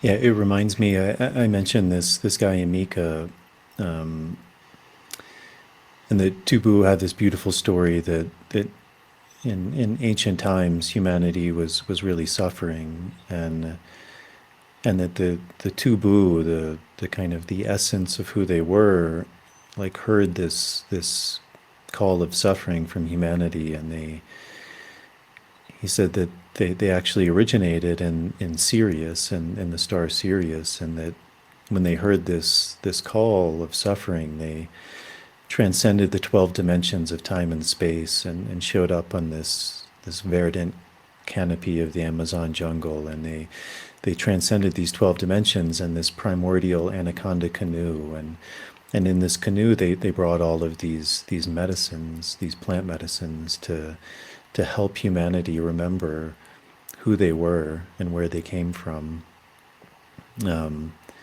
Which I find fascinating because it's also, as we were speaking a little bit earlier, that this idea that kind of this suffering, this disconnect, I think, as you very wisely put it, this fear, this primordial fear, which exists in all of us, which I think for a lot of people is really hard to see, because part of the fear is like, as Mika would say, the like the big dizziness of life that we're all under. And when we're under it, we can't see it. It's very difficult. We really have to step outside to see, like, at its root, disconnect is coming from.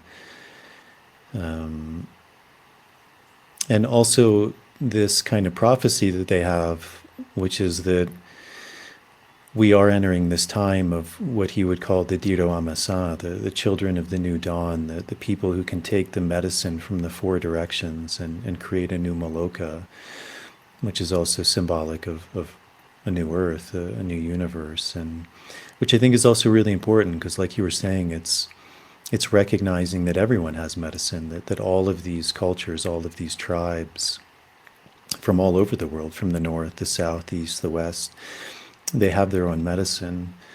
And to truly create a new earth, we have to bridge all of those. We have to bring those together to create these pillars of this Maloka, so that a new earth can be born, where there is this uniting force rather than this divisive force, which is at its root what war is, what fear is, the division, the not honoring the other, the seeing the other as different, as somehow less than or better than, or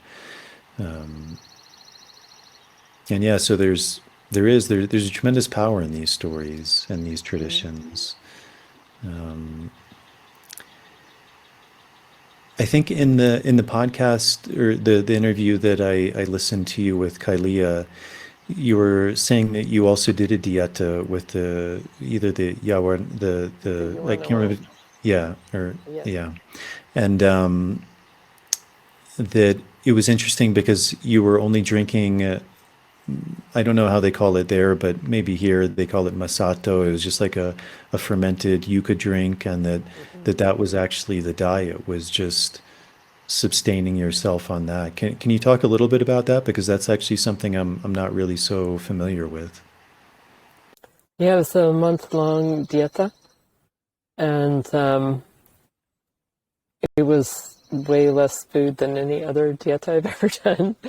It was less than a meal. It was like a ball of green banana and a little scoop of white rice with no salt. And then the name for it there is kaisuma. And it's a profound way to really simplify everything inside and out. You know,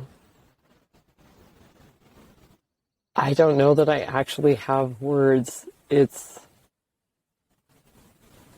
took me to a place of such stillness and such connection with the earth.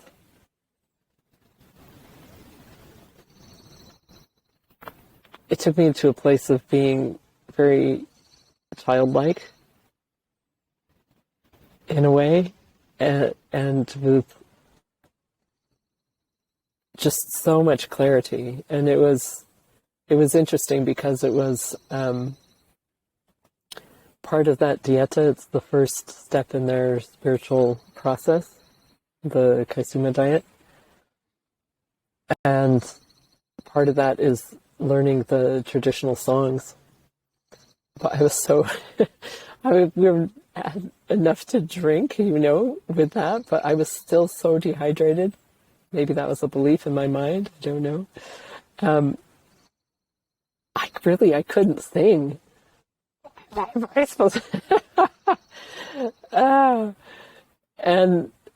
we were responsible to learn songs and to sing them and be corrected, like you were talking about earlier. Like, it's important that the melody is exact, the pitch is exact, the words are exact, the intonation, all of that. And being in that very clear, clean state and very reduced amount of energy, and being responsible for this and to sing it, it was very powerful. Very powerful, but those songs are in there, and they're deep and they're profound, and it's a really beautiful, beautiful, strong process, which of course also involved a ceremony every other night, as well as often during the day. So it was a beautiful, completely life-changing experience. And that was ceremony you were working with ayahuasca? With ayahuasca. And hape, since that's one of their traditional medicines also. So after that, was there somewhere else you went, or? I am getting ready to go to Gabon in Africa. And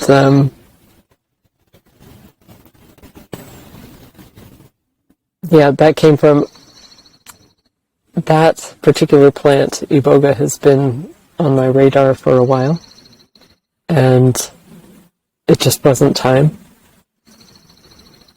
And then I had the opportunity to work with it recently, and the opportunity opened up to go spend a couple months in the village in Africa, and it's a very clear yes. Didn't really have to think about it, and it coincides with a time where I'm closing my practice, as I mentioned earlier, my in-person practice, and so I just happen to be free at the moment and available for that. And is that working with in the Bwiti tradition? Yes. Do you know, or do you have a sense of how that looks like how long the process is, and what you'll be doing? It's a 2-month process, and the first 2 weeks are one's own healing, and I'm excited about that. I mean, just the first week that I spent working with it recently was completely life-changing, in a very beautiful, profound way. So there's 2 weeks, and then there's 10 days of initiation, what I understand, and then training to work with it.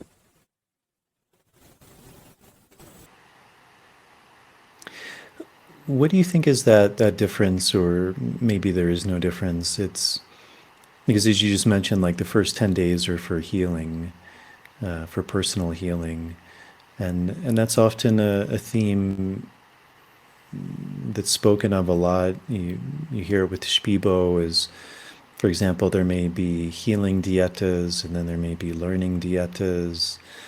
So what do you think is that balance, or that difference between working with these plants for our own personal healing, and then also working with them to learn from the plant? I think it's like with any healing, unless we do our own healing, we don't really have access to as much.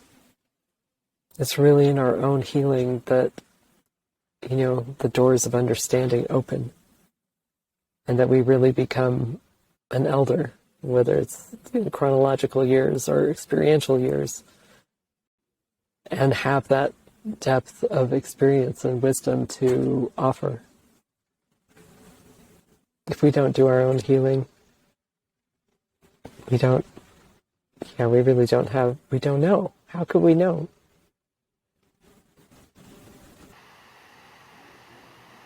And do you think from that personal healing, through going through that, that there's a,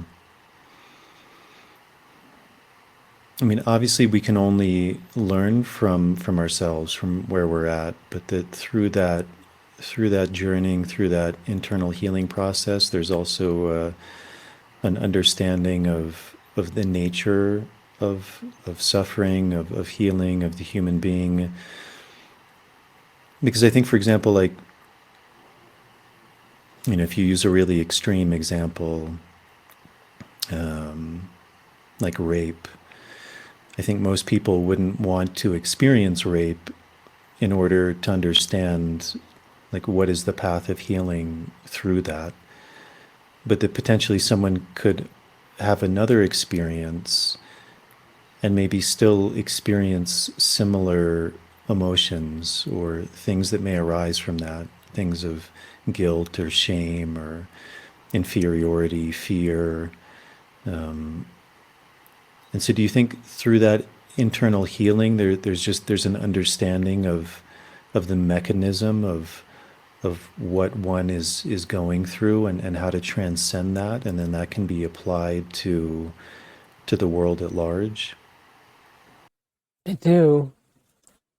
You know, we learn so much from our own healing. You know, there's often, I mean, there's a thing that's said about being a healer that's it's not an easy path, right? There's so many things that come to test you and to give you experiences so that you can understand so many different things. And there are, I don't know if templates is the right word exactly, but there are certainly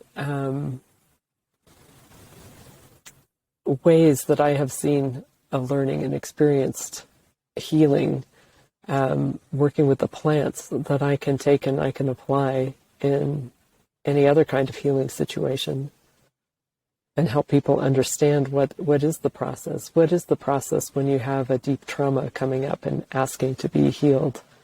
How can you work with it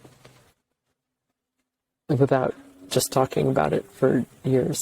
You know, what is the actual mechanism, and like you said, to navigate that?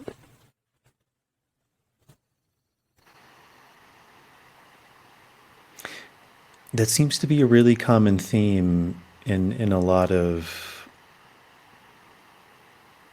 traditions or shamanic paths, is this idea of suffering or isolation, deprivation, internal work, kind of going into the darkness, like seeing our own demons. Do you think that's an integral part, like that's a necessary thing that one has to go through in order to be able to transcend that? It's a really great question. It's definitely a very common path. You know, in some ways we're so well protected. You know, the stuff that we carry, our wounds, they're so well protected that sometimes it takes a good bit to crack them open, to get them to come up where we're actually willing to see them. I don't think it's the only way. There's never only one way. You know, there's also spontaneous healing.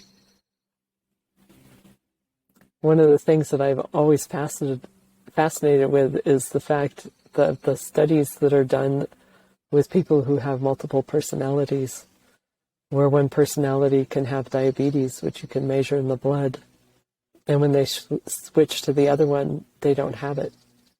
It's gone, which is infinitely hopeful in terms of what's possible with healing, that it can be spontaneous and it can very much have to do with changing our story, changing our mind, changing our resonance with whatever the thing is.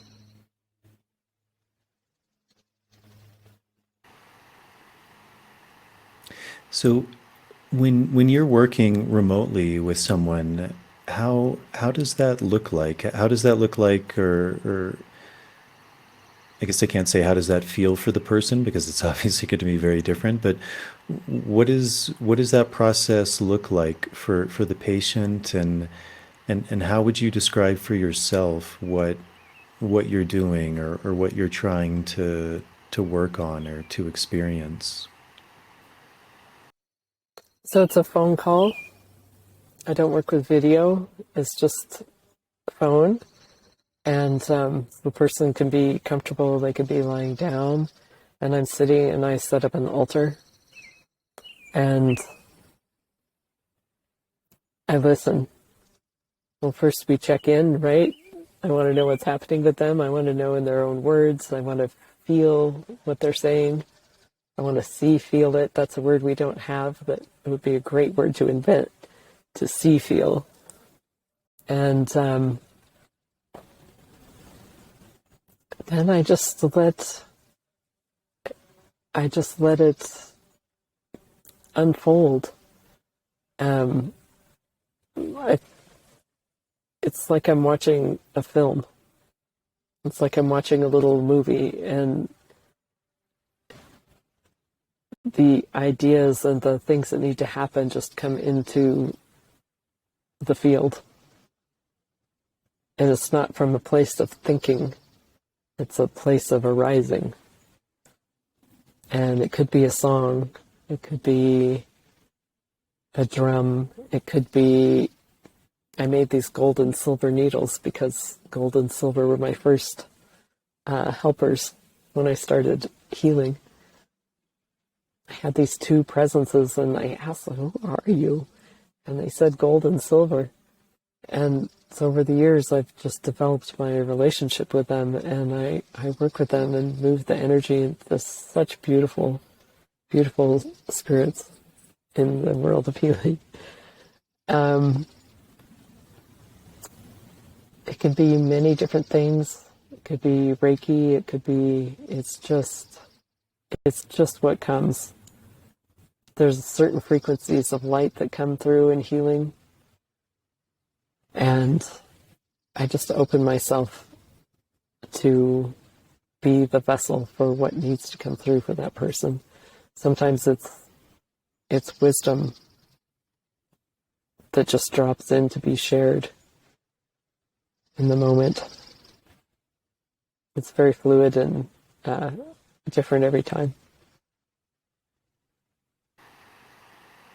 It's interesting because I was having a conversation with a friend of mine the other day, and she works with a Shipibo family, three women, and during the pandemic, they started offering remote healing, and she was saying there was a lot of pushback from that.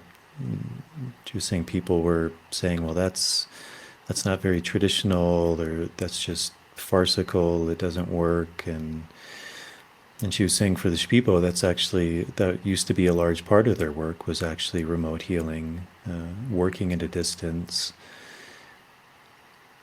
But I think for a lot of people, that seems like a very foreign concept. Like how can you work with me at a distance and actually affect me on a physical level, on a mental, emotional level, on a spiritual level, if you're not actually in my presence, if you're not touching me or giving me a plant or a medication? How can you possibly affect me in that way? Because I am. I am touching you, and I am there, and you are here, and there is no distance. There's no distance in the time or space in the heart. And we're all in the same field. And I don't know that I know how it works, but I do know that it works. I know that I'm actually able to do more than I can. Like, I'm really good at what I do with my hands, but I feel that there's more it's easier for me to get out of the way and just let the healing come through. When I'm not moving and touching, I'm able to just open even more. And yeah. What would you say are some of the common things people come to you for? Are there commonalities or certain archetypes of ways in which people are suffering, or certain sicknesses that you find people are looking for answers for? Yeah, it's a range. Sometimes it's a stuckness. Like recently, I had a woman who just had this blockage to learning. She's wanting to learn a language, and there's just so much resistance, and it traced back to, when she was a kid, and we just worked with that whole thing, and it shifted. It was very cool.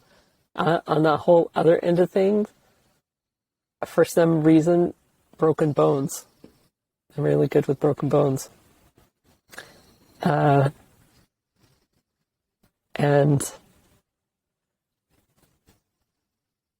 people wanting to really understand what's holding them back from moving forward. Or last night I had one that was wanting to understand dreams.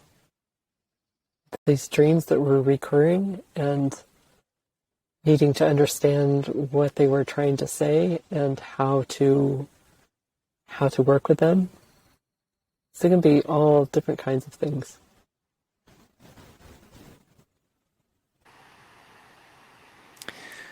Well, great. Well, we're at 2 hours. That went fast. Yeah. Is there anything else you'd like to talk about? Anything we didn't touch on that's on your mind and you'd like to share? Now I'm feeling pretty complete. It's a beautiful conversation, and really a pleasure and an honor. Thank you. Yeah. Yeah. Well, thank you very much for sharing. If anyone is interested in reaching out to you or learning more about you, is there a way they can do that? Yes, I have a website, which is intotheheartoftheworld.earth. Who knew there was a .earth? I was so excited when I saw that. And they would just reach out to you, and then you would schedule a session or an interview, or you just jump right in and begin working with them. If someone's ready to jump right in, we can. If someone wants to just have a free consult to see if it fits, I'm open to that too. Well, great. Well, thank you so much, Linda. You've had a fascinating life, and I was very fortunate also to be able to work with Iboga, and it's what to say about it. It's amazing. It's a fascinating teacher, extremely profound. So I think you're definitely in for a journey, and just something amazing. There's something truly magical about that plant, that tradition. So I really wish you the best on that, and the best in your journey. And I hope one day our paths cross, maybe with Kylie or something, and that would be really beautiful. Yeah, I look forward to that. Thank you so much. Many blessings on your path as well. All right, everyone. That's it. I hope you enjoyed that conversation with Linda. She's a really fascinating woman. She's had a very interesting life. My friend Kylie spoke very, very highly of her capabilities of working as a healer and a guide and someone who carries a lot of wisdom. So I hope you enjoyed that episode. As always, if you are able to support this podcast, that's a really big help to me. Patreon is a really great option. It's a website, and you can sign up and join for as little as $1 a month. There's different tiers you can sign up for. Those tiers give you different things back, things like early access to shows, bonus material, Q&As. That's a really big help to me to continue to bring on these guests, to shoot, to edit, to produce all these shows. To all the people who have done that, as always, thank you very much. Your support is very deeply appreciated. There's also the ability to direct donate via PayPal. I'll put a link to those in the show notes. If you're not able to do that, as always, just some of the really small things really help in getting this show out to a bigger audience. So if you're listening on YouTube, hitting the subscribe button, turning on the notification bell, liking the video, leaving any questions or comments in the comment section. And then if you're listening to the podcast on Apple Podcasts, leaving a starred rating and a short review, that's a really big help. And also Spotify now gives you the ability to rate the show as well. I've shot a number of these podcasts in advance because I'm going to be gone for 3 months running plant dietas in Ireland, Israel, and New York. So this is the last one I'm shooting before I head out on that trip. So I'm not sure the guests that are coming up after this, but as always, I hope to bring on some really fascinating people. So thank you all for tuning in. Thank you all for the support. I hope you enjoyed this episode. I hope this finds everyone well, and I will see you on the next one.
Doom.